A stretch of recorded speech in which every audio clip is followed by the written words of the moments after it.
Hi, everybody. I thought you'd love to hear another book about Pesach, so I chose this one. It's called The Littlest Levine.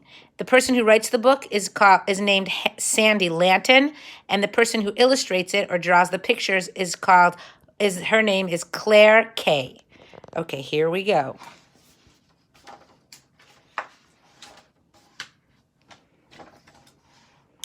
Hannah Levine was little.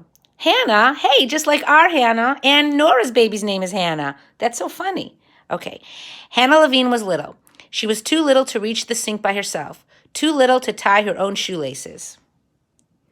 Too little to ride the big yellow school bus with her sister and brother.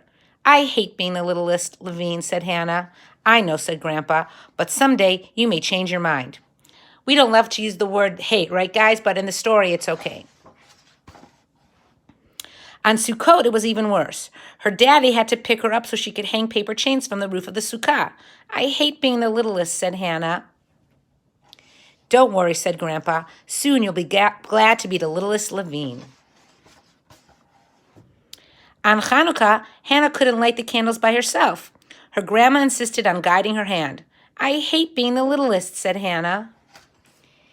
Be patient, said Grandpa. Soon you'll be proud to be the littlest Levine. Savlanut, right, guys?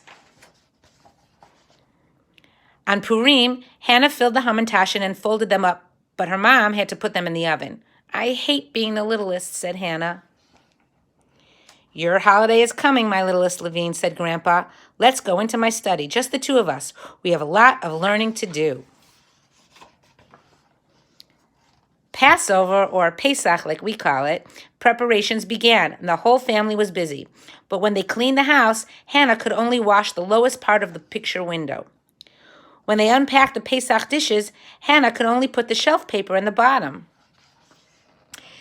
And when it was time to make the matzah balls, Hannah wasn't allowed near the stove. So every evening after dinner, she and her grandpa went off together. The afternoon before the Seder, Hannah's brother and sister set the table. Her father arranged the food on the Seder plate, and her mother put out the wine glasses.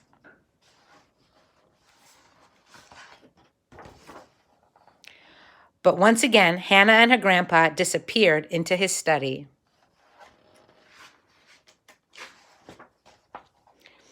When it was finally time for the Seder, Hannah put on her new polka dot dress and a matching ribbon in her hair.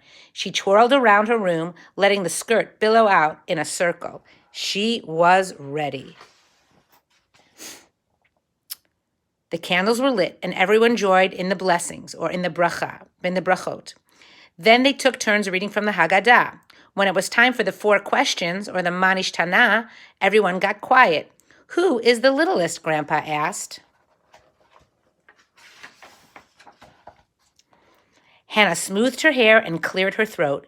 She stood tall, and in her loudest, clearest voice, she chanted, Ma nishtana halayla hazeh mikol haleilot. Why is this night different from all other nights? When she finished reciting or saying all the Ma nishtana, she sat down. My littlest Levine, Grandpa said, I'm so proud of you. He gave her a big hug. Thank you for teaching me, Grandpa, Hannah whispered. Today, I love being the littlest Levine. The end. I hope you enjoyed this story. See you next time.